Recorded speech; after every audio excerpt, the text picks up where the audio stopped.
কি হবে না? বলেন না সবাই, হবে কি হবে না? আমার উপরেও মাটি, আমার নিচে মাটি, আমার ডানে মাটি, আমার বামে মাটি, আমার পাশে মাটি, আমার মাটি ছাড়া কেউ নাই। তখন আপনি ফেরেশতা যখন কবরের ভিতরে আসবে, ফেরেশতা এসে আপনাকে জিজ্ঞেস করবে মিন আইনা ইকতাসাবা ওয়া আনফাকাহু। ওরে আল্লাহর বান্দা, বলো তুমি এবার হিসাব দাও, দুনিয়াতে তুমি কিভাবে কামাই করলা আর কিভাবে তুমি এটা খরচ করলা, তুমি একটু হিসাব দাও। এখন তো আপনি দুনিয়ায় 5 তলা বিল্ডিং করলেন, দুনিয়ায় আপনি আল্লাহু আকবার 10 তলা বিল্ডিং করলেন, বাড়ি করলেন, গাড়ি করলেন, সব কিছু করে আপনি দুনিয়ায় রাখলেন, কিন্তু যাওয়ার সময় আপনি খালি হাতে গেছেন। বলেন না, খালি হাতে গেছেন নি? আপনি যাওয়ার সময় খালি হাতে গেছেন। এখন ফেরেশতা আপনাকে জিজ্ঞেস করে, এই বলো কোন জায়গা থেকে তুমি কামাই করলা আর কোন জায়গা তুমি খরচ করলা, একটু তুমি হিসাব দাও। এখন তুমি তাকায়া দেখো, আহারে আমি তো সুদের সাথে জড়িত ছিলাম, আহারে আমি তো ঘুষের সাথে জড়িত ছিলাম, আহারে অপরের জমিন আমি দখল করেছিলাম, এই সব কিছু করলাম শুধু নিজের সন্তানদের জন্য, নিজের মেয়ের জন্য, নিজের স্ত্রীর জন্য। কিন্তু আজকে আমি কবরে আসার পর দেখলাম আমার স্ত্রী আমার সাথে কবরে আসে নাই, আমার সন্তান আমার সাথে আমার কবরে আসে নাই, আমার আত্মীয় স্বজন কেউ আমার সাথে কবরে আসে নাই। এখন সে দেখে, আহারে যত কিছু কামাইলাম সব কিছু হলো ধোঁকা, আমি সব দুনিয়ায় রাখলাম। আমি চলে আসার সাথে সাথে আমাকে কবরের ভিতরে রাখার পর আমার বুকের উপর 8 মণ মাটি যখন দিয়া দিছে, এই 8 মণ মাটি দিয়া আমার আত্মীয় স্বজন সবাই যখন গোরস্থান থেকে চলে গেছে, চলে যাওয়ার সাথে সাথে এবার আমার সন্তান, আমার মেয়ে, আমার আত্মীয় স্বজন, আমার ভাই বেরাদর সবাই তারা একটা গোল মিটিং এ বসছে, বৈশা বলতেছে, দেখো আমার বাবা 5 কানি জমি রেখে গেছে, আসো আমরা 4 ভাই 4 বোন, আমরা এই 5 কানি জমি আমরা ভাগ করে নিই। অথচ জমিগুলো আপনার, কিন্তু রেখে আসলেন সন্তানদের জন্য। আর আপনি দুনিয়া থেকে চলে যাওয়ার পর 1 কানি জমি, 1 ঘন্টা জমি, 1 ডিসিম জমি বাবা আপনি নিতে পারেন নাই, কিন্তু আপনার মৃত্যুর পর পরই দেরি হয় নাই, আপনার সন্তানগুলা সবাই বসে গেছে, সবাই ভাগ বাটোয়ারা করে যে যার অবস্থায় সবগুলা নিয়ে গেছে। নেয় কি নেয় না? আপনাদের নেয়নি? বলা কথা বলেন, নিবনি? যাদের আছে এগুলো নিবনি, নিবে? বলেন না সবাই, নিবে নিবে। কিন্তু কি অবস্থা জানেন? আহারে বাবা, আপনি দুনিয়া থেকে বিদায় নেওয়ার পর যখন আপনি কবরে চলে গেলেন, কবরে যাওয়ার সাথে সাথে আপনার ব্যাংকে যে টাকাগুলা ছিল, আপনার ব্যাংকে 5 লক্ষ টাকা ছিল, এই 5 লক্ষ টাকার এখন আগে চেক ছিল, এই চেকের মধ্যে নাম লেখা ছিল আব্দুল খালেকের টাকা, এখন লেখা হয়ে গেছে মরহুম আব্দুল খালেকের টাকা।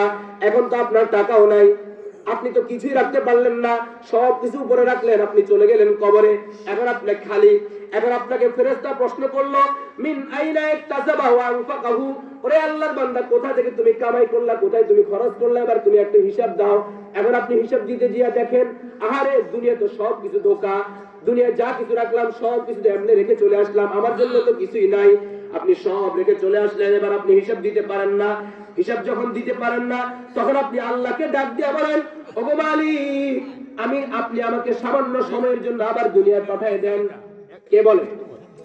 কে বলে? মন্দা, মুর্দা। মুর্দা কি বলে? ওগো মালিক, আপনি আমাকে সামান্য সময়ের জন্য আবার দুনিয়ায় পাঠিয়ে দেন। আল্লাহ বলে, তাহলে দুনিয়ায় পাঠাইলে তুমি কি করবা? আল্লাহ জানে কি জানে না? সবাই বলে, জানে কি জানে না? জানে।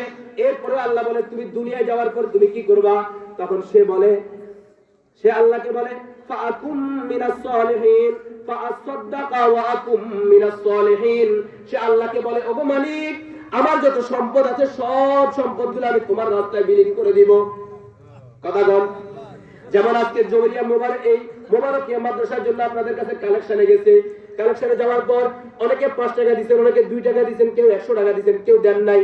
অথবা কেউ কেউ খারাপ মন্তব্য করছেন যে হুজুরদের আর কোনো কাম নাই, শুধু আইসা আইসা খুঁজে। এই যে কথাগুলো আপনি বলছেন, এবার আপনি কবরে যাওয়ার পর যখন ফেরেশতা আপনার জিজ্ঞাসে, এই আল্লাহর বান্দা তুমি কিভাবে কামাই করলা, কোথায় খরচ করলা? এখন মাদ্রাসায় তো 10 টাকা আপনি দেন নাই, না দেওয়ার কারণে আপনার আমলনামার ভিতরে 10 টাকার সওয়াবও নাই।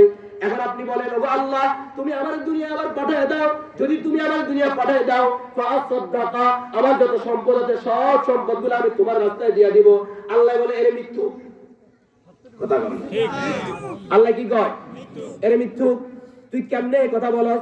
তোর যখন টাকা ছিল তখন তো তোর কাছে মোবারকিয়া মাদ্রাসার মুহতামিম সাহেব গেছে, তাই বলছে, হুজুর আমার মাদ্রাসার মাহফিলের জন্য 100 টাকা দেন।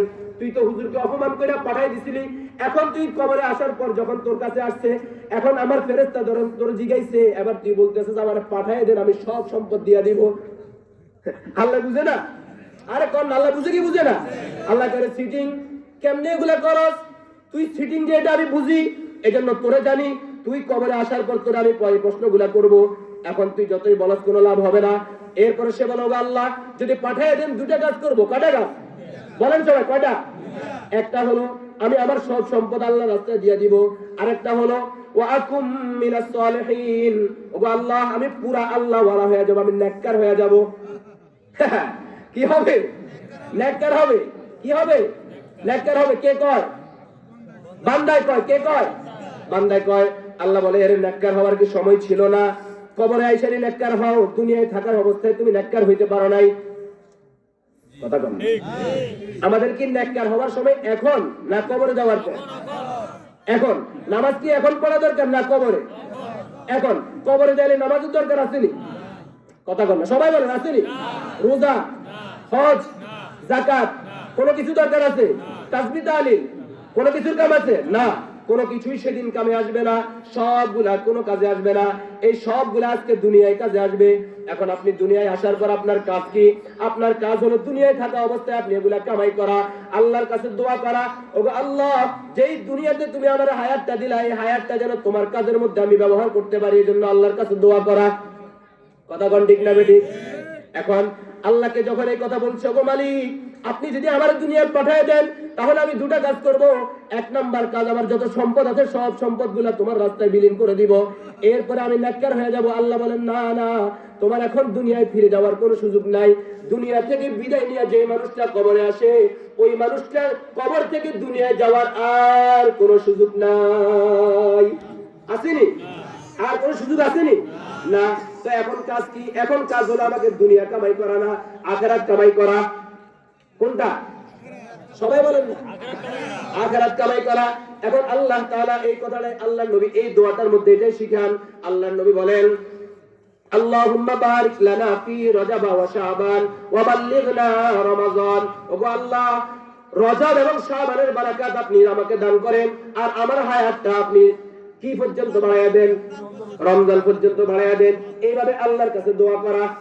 এরপরে এই দোয়াটা আল্লাহর হাবিব এই রজব মাস যখন আসতেন তখন বারবার আল্লাহ রাসূল করতেন। আল্লাহ রাসূল প্রতিদিন এই দোয়াটা করতেন।